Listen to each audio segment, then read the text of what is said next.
Service in Sterling, Virginia has issued a tornado warning for central Montgomery County in central Maryland, southern Howard County in central Maryland, until 4:15 p.m. At 3:41 p.m., a severe thunderstorm capable of producing a tornado was near North Potomac, or near Gaithersburg, and was moving east at 45 miles per hour.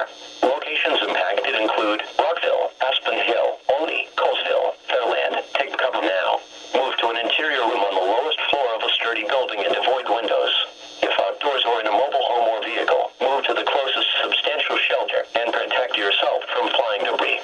Motorists should not take shelter under highway overpasses.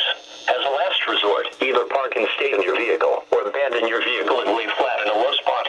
This tornado may be wrapped in rain and hard to see. Take cover now.